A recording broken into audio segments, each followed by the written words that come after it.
What's up, everyone? Back for another beer review, and today is Wednesday, which of course means it's time for another Western New York Wednesday here on the channel. And the beer I'm reviewing today comes from Community Beer Works, and they're out of Buffalo, New York, and this is their French Macaron Stout. So they're calling this one an Imperial Stout brewed with macaron shells, natural vanilla, cocoa nibs, and lactose. It comes in at 8.5% alcohol by volume. No IBUs listed, and at the time of review, this can is just under 2 months old. So it's been a while since I've reviewed something from Community Beer Works on the channel.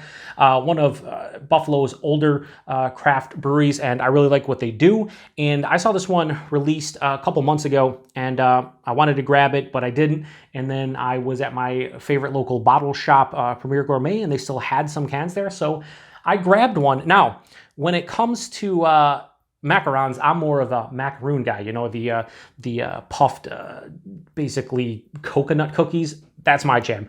Macarons are pretty solid too. The difference is macarons are, I believe, the main ingredient is our almonds, or almond meal, and for macaroons, it's coconut or shaved coconut, I believe.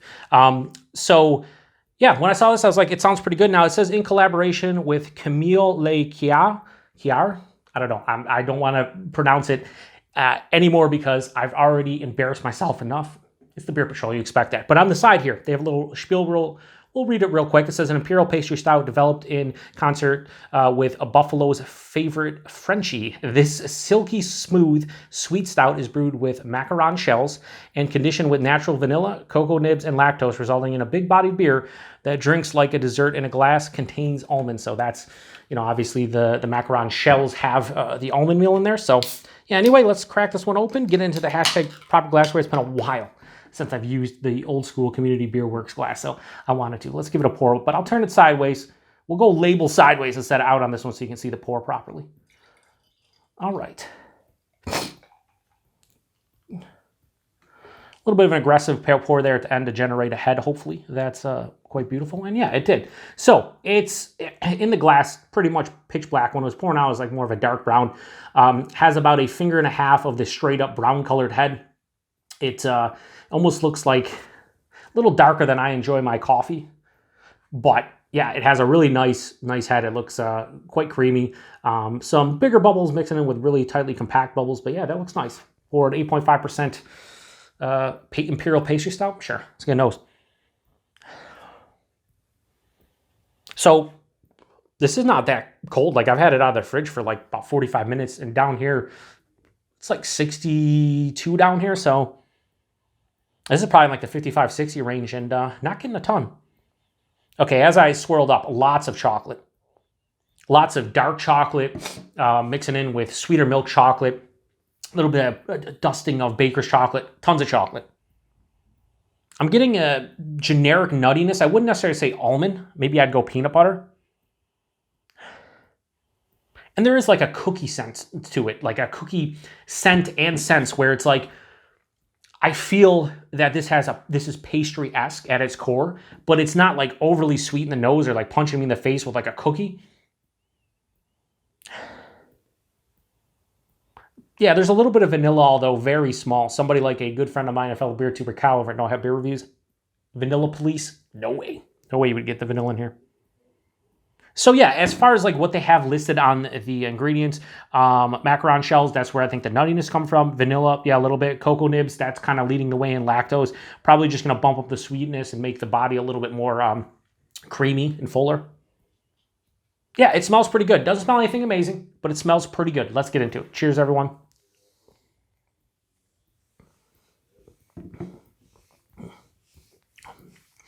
The taste is definitely a little bit better. Here's the thing. It's not as sweet as I anticipated it being. Body in this was at 8.5%. It's like higher side of medium, so really nice. Not really thin for an 8.5% Imperial Pastry Stout. The mouthfeel, it definitely has more carbonation than anticipated, but there is a nice, smooth, almost creamy aspect from the lactose. Body really nice. Mouthfeel, solid. The taste. So the taste kind of follows the nose, but it's a little bit more impactful, which I wasn't really thinking it was going to be. I'm hit with like a lot of chocolate all over the palate. And it's sweeter, like picture a sweeter, like Hershey's dark chocolate. So it doesn't have a lot of bittering aspect. It just has a mild sweetness behind all that chocolate. And it's omnipresent. It's everywhere on the palate. But it's also a predominant note as well.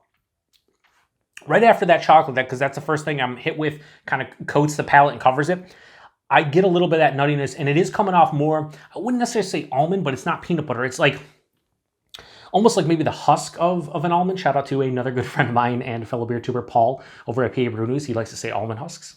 He does. And I'm getting here a little bit. As it passes through the palate, the vanilla kicks in, and it's like it actually has a vanilla kind of blast to it, as opposed to just like the lactose being vanilla forward. Like a lot of times when I get lactose in like IPAs or sometimes in stouts like this, it's more vanilla, but there's actually vanilla and lactose in here. So I'm getting more of a pronounced vanilla. It's not too big, but it's definitely noticeable like halfway through the palate. It finishes with this really nice roasted malt bitterness. Well, roasted malt with like a coffee kind of bitterness.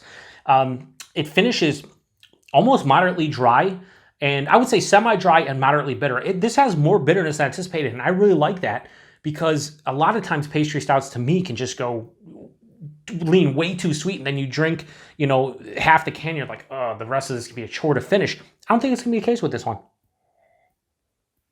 That's the thing I would say. This is a reserved Imperial Pastry Stout. I think this could have just been way too sweet with everything they have in it. And while it is a sweet dessert-like beer, it has a reserved sweetness, and it definitely has a bitterness to kind of balance it out. Is it completely balanced? No, but it stops it from being crazy sweet, which a lot of these tend to lean, or sometimes just kind of, they become cloying and just way too hard to drink. I do get a little bit of like chest warming from the 8.5, but no astringency on the palate. It's nice. I was hoping to get more of like the macaron kind of just cookie kind of aspect to it.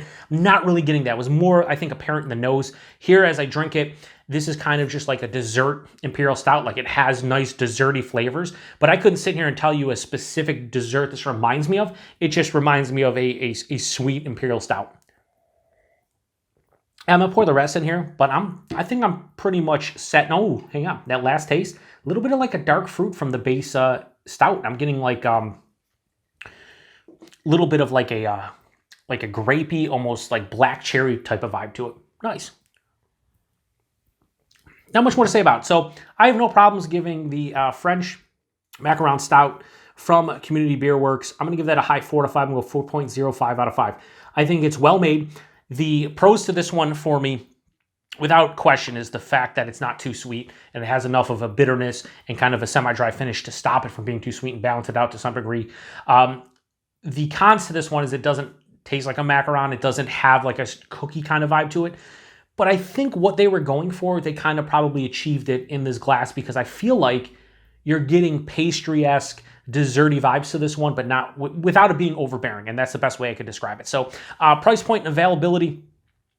Price point on this one, I believe I paid like $4.50, $4.59 for that can. So I would imagine a 4-pack was probably like 18 bucks, maybe a little cheaper at the brewery. We'll just say like 16, 18 bucks for a 4-pack. That's fine for something that's 8.5% and has all those adjuncts in it. Availability here in the West New York area, maybe out to like Rochester and down into the southern tier, but I think you can order their stuff online. I think don't quote me on this, but I think they deliver their stuff throughout New York State. So if you're in New York State, I think you can order stuff from them and have it delivered. But here in the West New York area, it probably showed up in most local bottle shops and beer stores. So pretty damn good.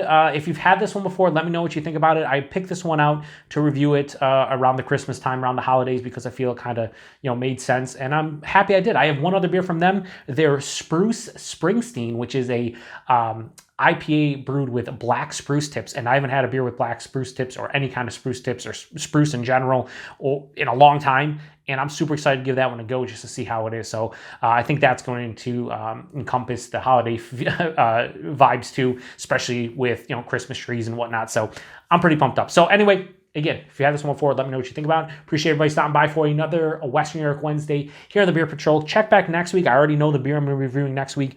It's Kringle Juice from Big Ditch. It's their Winter Hazy IPA, like New Belgium's Accumulation, but it's basically like a New England style IPA. I love the label. I wanted to pick it up. Super fresh, so we'll see how it is.